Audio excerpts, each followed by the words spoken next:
కేసీఆర్ గారి పేరు చెప్పుకొని అనేక రకాలుగా లబ్ధి పొంది వారు చేసినటువంటి అనేక చెత్త పనుల వల్ల ఇవాళ కేసీఆర్ గారి పేరు బద్నామయ్యే పరిస్థితి వచ్చింది. అయినా మళ్ళీ వాళ్ళనే మోస్తాం, అయినా మళ్ళీ వాళ్ళనే ముందుకు తీసుకెళ్తామని అనుకుంటే పార్టీ ఎట్లా ముందట్టుకుపోతుంది? ఒక బిడ్డగా నిజంగా నేను బాధపడతా ఉన్నాను. ఇవాళ 5 సంవత్సరాలు ఇరిగేషన్ మంత్రిగా చేసినటువంటి హరీష్ రావు గారిది మేజర్ పాత్ర లేదా దీంట్లో? అందుకే కదా కేసీఆర్ గారు వారిని సెకండ్ టర్మ్లో తప్పించిండ్రు. ఈ మొత్తం కాళేశ్వరం ఎపిసోడ్లో కేసీఆర్ గారికి మరక అంటిందంటే 2-3 వ్యక్తులు కారణం. మాజీ రాజ్యసభ సభ్యుడు ఒకలైతే, హరీష్ రావు గారు ఒకలైతే, కేసీఆర్ గారు ప్రజల కోసం ఆలోచన చేస్తే, నీళ్ల కోసం ఆలోచన చేస్తే, వీళ్ళు సొంత వనరుల కోసం, డెవలప్మెంట్ కోసం, ఆస్తులు పెంచుకోవడం కోసం ఆలోచన చేసి ఇవాళ మీ వల్ల రేవంత్ రెడ్డి లాంటి వ్యక్తి, తెలంగాణ ఉద్యమానికి సంబంధం లేని వ్యక్తి, కేసీఆర్ గారి కాలి గోటికి సరిపోని వ్యక్తి, ఆయన నిలబడి కేసీఆర్ గారిని చేయెత్తి చూపించి కేసీఆర్ గారి మీద సిబిఐ ఇవాళ నేను వేస్తా అని చెప్తున్నాడంటే కారణం ఎవరు దీనికి? కొంతమంది కేసీఆర్ గారు నేను భరించిన, ఇదే హరీష్ రావు గారు, ఇదే సంతోష్ రావు గారు అనేక కుట్రలు చేసినా కూడా భరించిన. నా మీద ఓపెన్గా మీడియా మిత్రులందరితో రకరకాల మాటలు చెప్తే కూడా నేను భరించిన. నా పర్సనల్ అటాక్కి నేను ఎప్పుడు కూడా వాళ్ళను ఇంతవరకు పేరు పెట్టి పిలవలేదు, మాట్లాడలేదు. ఫస్ట్ టైం చెప్తున్నా నేను. ఎందుకోసం చెప్తున్నా? కేసీఆర్ గారికి ఈ వయసులో సిబిఐ ఎంక్వైరీ ఏందండి? ఎందుకోసం ఆ కర్మ పట్టింది? ఎందుకు భరించాలి? ఇటువంటి వాళ్ళని చూస్తూ ఎందుకోసం ప్రొటెక్ట్ చేసుకోవాలి? బీఆర్ఎస్ పార్టీ తమ్ముల కోపం రావచ్చు, కానీ వాస్తవాలు చేదుగున్నా అప్పుడప్పుడు మాట్లాడుకుంటేనే, మందు తీసుకుంటేనే ఆరోగ్యం మంచిగా అవుతుంది. ఇట్లా చెప్పుకుంటూ పోతే చాలా చాలా అంశాలు ఉన్నాయి. వాటన్నిటి జోలికి నేను పోదలుచుకోలేదు. కానీ కేసీఆర్ గారు హిమాలయ పర్వతం అంత ఎత్తు లాంటి పర్సనాలిటీ ఆయనది. ఆయనను చేయబెట్టి చూపించి అవినీతి అని అంటే నిజంగా చాలా బాధ అవుతా ఉన్నది. నేను భరించిన, ఇదే హరీష్ రావు గారు, ఇదే సంతోష్ రావు గారు అనేక కుట్రలు చేసినా కూడా భరించిన. నా మీద ఓపెన్గా మీడియా మిత్రులందరితో రకరకాల మాటలు చెప్తే కూడా నేను భరించిన. నా పర్సనల్ అటాక్కి నేను ఎప్పుడు కూడా వాళ్ళను ఇంతవరకు పేరు పెట్టి పిలవలేదు, మాట్లాడలేదు. ఫస్ట్ టైం చెప్తున్నా నేను. ఎందుకోసం చెప్తున్నా? కేసీఆర్ గారికి ఈ వయసులో సిబిఐ ఎంక్వైరీ ఏందండి? ఎందుకోసం ఆ కర్మ పట్టింది? ఎందుకు భరించాలి? ఇటువంటి వాళ్ళని చూస్తూ ఎందుకోసం ప్రొటెక్ట్ చేసుకోవాలి? బీఆర్ఎస్ పార్టీ తమ్ముల కోపం రావచ్చు, కానీ వాస్తవాలు చేదుగున్నా అప్పుడప్పుడు మాట్లాడుకుంటేనే, మందు తీసుకుంటేనే ఆరోగ్యం మంచిగా అవుతుంది. ఇట్లా చెప్పుకుంటూ పోతే చాలా చాలా అంశాలు ఉన్నాయి. వాటన్నిటి జోలికి నేను పోదలుచుకోలేదు. కానీ కేసీఆర్ గారు హిమాలయ పర్వతం అంత ఎత్తు లాంటి పర్సనాలిటీ ఆయనది. ఆయనను చేయబెట్టి చూపించి అవినీతి అని అంటే నిజంగా చాలా బాధ అవుతా ఉన్నది. నేను భరించిన దేవుళ్ళ లాంటి మా నాన్నను ఇవాళ సిబిఐ ఎంక్వైరీ చేసిండ్రంటే కడుపు రగులుకపోతా ఉంది ఒక బిడ్డగా. అందుకే చెప్తున్నా, ఇన్ని రోజులు చెప్పలే. ఆ మధ్యలో పోయినసారి నా కొడుకు గ్రాడ్యుయేట్ అయినప్పుడు వచ్చినప్పుడు నేను మా నాన్నకు రాసుకున్న లెటర్ లీక్ చేస్తే కూడా ఆ 70, 80, 90 రోజుల నాకు నరకం చూపిస్తున్నారు. ప్రతిరోజు సోషల్ మీడియాలో ఇష్టం వచ్చినట్టు రాపిస్తున్నారు. ఎప్పుడు వీళ్ళ పేర్లు తీసుకోలే. చేస్తే ఏం మాట్లాడతారు? కేసీఆర్ అంటే సిబిఐ కేసు అంటారు. మా నాన్న పరువు పోతే నాకా బాధ, మీకా? మీకు పైసలు కావాలి కదా, మీకు పేరుతోనేం పని? ఇంకా కూడా ఈ విషయాలు అర్థం చేసుకోకుండా, ఇంకా కూడా ఇటువంటి వ్యక్తుల్ని దూరం పెట్టుకోకుండా ఉంటే ఇక కేసీఆర్ గారి మీద సిబిఐ కేసు వేసేటటువంటి స్థాయికి వచ్చినాక ఏం పార్టీ ఉంటేంది పోతుంది.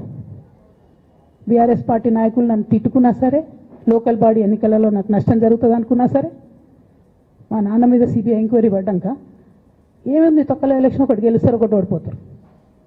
అసలు ఓడిపోయే పరిస్థితి ఎట్లా వచ్చింది? ఇటువంటి దుర్మార్గుల వల్ల కాదా వచ్చింది? ఆలోచన చేసుకోవాలి కదా. అంటే నా దగ్గర పైసలు ఉన్నాయి, టీవీలు ఉన్నాయి, సోషల్ మీడియాలు ఉన్నాయి, ఏటు పడితే అటు మాట్లాడతామంటే తోలు తీస్తాం చెప్తున్నా నేను. గీత గీసుకుంటాం బిడ్డ. మీరు ఒక్క కమెంట్ పెడితే మేము 10 చేస్తాం. ఏది పడితే అది మాట్లాడచ్చు సోషల్ మీడియాలో అనుకుంటూ చూసుకుంటూ ఊరుకుంటున్నా. కొంతమంది కేసీఆర్ గారి పక్కన ఉన్నటువంటి వాళ్ళు కేసీఆర్ గారి పేరు చెప్పుకొని అనేక రకాలుగా లబ్ధి పొంది వారు చేసినటువంటి అనేక చెత్త పనుల వల్ల ఇవాళ కేసీఆర్ గారి పేరు బద్నామయ్యే పరిస్థితి వచ్చింది. అయినా మళ్ళీ వాళ్ళనే మోస్తాం, అయినా మళ్ళీ వాళ్ళనే ముందుకు తీసుకెళ్తామని అనుకుంటే పార్టీ ఎట్లా ముందట్టుకుపోతుంది? ఒక బిడ్డగా నిజంగా నేను బాధపడతా ఉన్నాను. ఇవాళ 5 సంవత్సరాలు ఇరిగేషన్ మంత్రిగా చేసినటువంటి హరీష్ రావు గారిది మేజర్ పాత్ర లేదా దీంట్లో? అందుకే కదా కేసీఆర్ గారు వారిని సెకండ్ టర్మ్లో తప్పించిండ్రు. ఈ మొత్తం కాళేశ్వరం ఎపిసోడ్లో కేసీఆర్ గారికి మరక అంటిందంటే ఇద్దరు ముగ్గురు వ్యక్తులు కారణం. మాజీ రాజ్యసభ సభ్యుడు ఒకలైతే, హరీష్ రావు గారు ఒకలైతే, కేసీఆర్ గారు ప్రజల కోసం ఆలోచన చేస్తే, నీళ్ల కోసం ఆలోచన చేస్తే, వీళ్ళు సొంత వనరుల కోసం, డెవలప్మెంట్ కోసం, ఆస్తులు పెంచుకోవడం కోసం ఆలోచన చేసి ఇవాళ మీ వల్ల రేవంత్ రెడ్డి లాంటి వ్యక్తి, తెలంగాణ ఉద్యమానికి సంబంధం లేని వ్యక్తి, కేసీఆర్ గారి కాలి గోటికి సరిపోని వ్యక్తి, ఆయన నిలబడి కేసీఆర్ గారిని చేయెత్తి చూపించి కేసీఆర్ గారి మీద సిబిఐ ఇవాళ నేను వేస్తా అని చెప్తున్నాడంటే కారణం ఎవరు దీనికి? కొంతమందికి నేను భరించిన, ఇదే హరీష్ రావు గారు, ఇదే సంతోష్ రావు గారు అనేక కుట్రలు చేసినా కూడా భరించిన. నా మీద ఓపెన్గా మీడియా మిత్రులందరితో రకరకాల మాటలు చెప్తే కూడా నేను భరించిన. నా పర్సనల్ అటాక్కి నేను ఎప్పుడు కూడా వాళ్ళను ఇంతవరకు పేరు పెట్టి పిలవలేదు, మాట్లాడలేదు. ఫస్ట్ టైం చెప్తున్నా. నేను ఎందుకోసం చెప్తున్నా? కేసీఆర్ గారికి ఈ వయసులో సిబిఐ ఎంక్వైరీ ఏందండి? ఎందుకోసం ఆ కర్మ పట్టింది? ఎందుకు భరించాలి? ఇటువంటి వాళ్ళని చూస్తూ ఎందుకోసం ప్రొటెక్ట్ చేసుకోవాలి? బీఆర్ఎస్ పార్టీ తమ్ముల కోపం రావచ్చు, కానీ వాస్తవాలు చేదుగున్నా అప్పుడప్పుడు మాట్లాడుకుంటేనే, మందు తీసుకుంటేనే ఆరోగ్యం మంచిగా అవుతుంది. ఇట్లా చెప్పుకుంటూ పోతే చాలా చాలా అంశాలు ఉన్నాయి. వాటన్నిటి జోలికి నేను పోదలుచుకోలేదు. కానీ కేసీఆర్ గారు హిమాలయ పర్వతం అంత ఎత్తులాంటి పర్సనాలిటీ ఆయనది. ఆయనను చేయబెట్టి చూపించి అవినీతి అని అంటే నిజంగా చాలా బాధ అవుతా ఉన్నది. నేను దేవుళ్ళ లాంటి మా నాన్నను ఇవాళ సిబిఐ ఎంక్వైరీ చేసిండ్రంటే కడుపు రగులుకపోతా ఉంది ఒక బిడ్డగా. అందుకే చెప్తున్నా, ఇన్ని రోజులు చెప్పలే. ఆ మధ్యలో పోయినసారి నా కొడుకు గ్రాడ్యుయేట్ అయినప్పుడు వచ్చినప్పుడు నేను మా నాన్నకు రాసుకున్న లెటర్ లీక్ చేస్తే కూడా ఆ 70, 80, 90 రోజుల నాకు నరకం చూపిస్తున్నారు. ప్రతిరోజు సోషల్ మీడియాలో ఇష్టం వచ్చినట్టు రాపిస్తున్నారు. ఎప్పుడు వీళ్ళ పేర్లు తీసుకోలే. పేరు చేస్తే ఏం మాట్లాడతారు? కేసీఆర్ అంటే సిబిఐ కేసు అంటారు.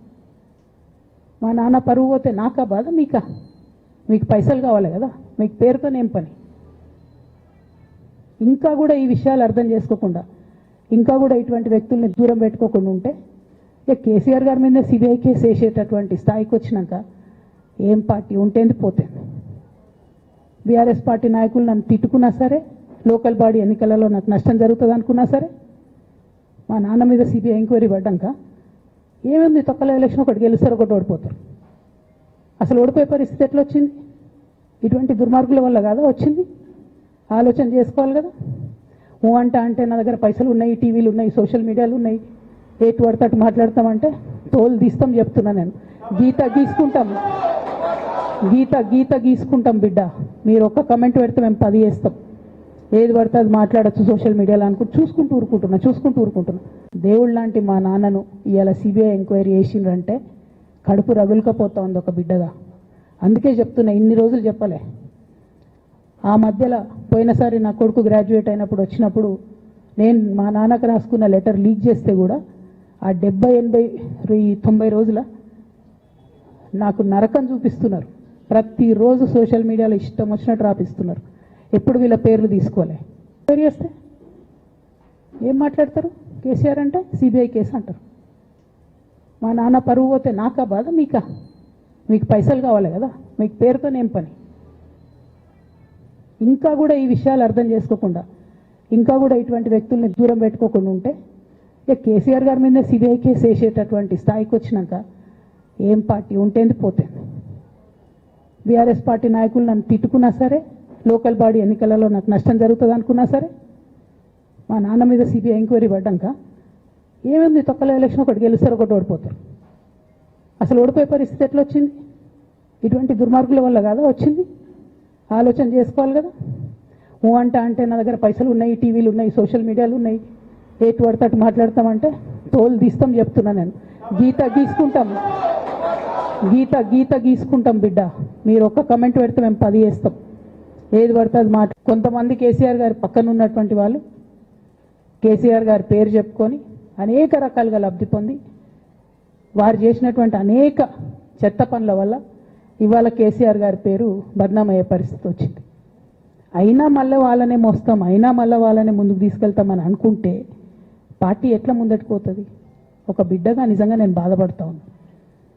ఇవాళ 5 సంవత్సరాలు ఇరిగేషన్ మంత్రిగా చేసినటువంటి హరీష్ రావు గారిది మేజర్ పాత్ర లేదా దీంట్లో? అందుకే కదా కేసీఆర్ గారు వారిని సెకండ్ టర్మ్లో తప్పించిండ్రు. ఈ మొత్తం కాళేశ్వరం ఎపిసోడ్లో కేసీఆర్ గారికి మరక అంటిందంటే ఇద్దరు ముగ్గురు వ్యక్తులు కారణం. మాజీ రాజ్యసభ సభ్యుడు ఒకలైతే, హరీష్ రావు గారు ఒకలైతే, కేసీఆర్ గారు ప్రజల కోసం ఆలోచన చేస్తే, నీళ్ల కోసం ఆలోచన చేస్తే, వీళ్ళు సొంత వనరుల కోసం, డెవలప్మెంట్ కోసం, ఆస్తులు పెంచుకోవడం కోసం ఆలోచన చేసి ఇవాళ మీ వల్ల రేవంత్ రెడ్డి లాంటి వ్యక్తి, తెలంగాణ ఉద్యమానికి సంబంధం లేని వ్యక్తి, కేసీఆర్ గారి కాలి గోటికి సరిపోని వ్యక్తి, ఆయన నిలబడి కేసీఆర్ గారిని చేయెత్తి చూపించి కేసీఆర్ గారి మీద సిబిఐ ఇవాళ నేను వేస్తా అని చెప్తున్నాడంటే కారణం ఎవరు దీనికి?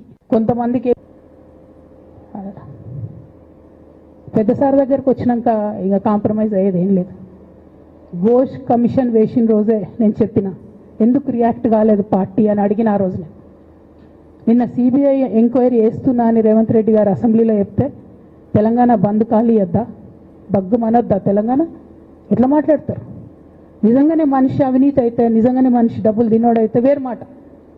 ఆయనకు తిండి మీద కూడా ధ్యాస ఉండదా బాబు? తెలంగాణ తెలంగాణ అదే పిచ్చి. అట్లాంటి మనిషిని పట్టుకొని ఇవాళ ఏది పడితే అది మాట్లాడితే కూడా రియాక్ట్ కాకపోవడం చాలా దారుణం, చాలా చాలా దారుణం. మేడిగడ్డ అనేది ఒక చిన్న పార్ట్. ఆ చిన్న పార్టులో ఒక 3 పిల్లర్లు కుంగిపోతే 2.5 ఏండ్ల నుంచి అదే లొలి పెడుతున్నారు. కాళేశ్వరం మొత్తం కూలిపోయింది, కాళేశ్వరం మొత్తం కూలిపోయిందని మాట్లాడుతున్న సందర్భం. ఇక దానికి నిన్న పరాకాష్ఠకు చేరుకున్నది అసెంబ్లీ వేదికగా అనేక మాటలు కేసీఆర్ గారిని అనడం. నేను కేసీఆర్ గారి కూతురుగా, కేసీఆర్ గారిని దగ్గర నుండి చూసినటువంటి వ్యక్తిగా చెప్తున్నాను. ఫస్ట్ టైం ప్రభుత్వంలోకి రాగానే, అధికారంలోకి రాగానే ఒక 6-7 నెలలు అయితే కేసీఆర్ గారు తన ఆఫీస్ రూమ్లో ఒక టేబుల్ మీద ఒక వాల్ అంతా కూడా పెద్ద టీవీ స్క్రీన్ ఉంటే 6-7 నెలలు కంప్లీట్గా రీసెర్చ్లోనే ఉన్నారు. ఎట్లా నీళ్లు తీసుకురావాలి తెలంగాణకు, ఏం చేయాలి మనం అనేటటువంటి రీసెర్చ్లు ఉన్నారు. అటువంటి వ్యక్తి మీద ఇట్లాంటి నిందలేయడం అన్నది నిజంగా దారుణం. కేసీఆర్ గారికి తిండి ధ్యాస ఉండదు, డబ్బు ధ్యాస ఉండదు, ఉండేది ఒకటే కేవలం తెలంగాణ ధ్యాస. నేను దాదాపుగా 2006 నుండి యాక్టివ్గా పాలిటిక్స్లో నేను కూడా పాల్గొంటూ వస్తున్నాను, తెలంగాణ ఉద్యమంలో పాల్గొన్నాను.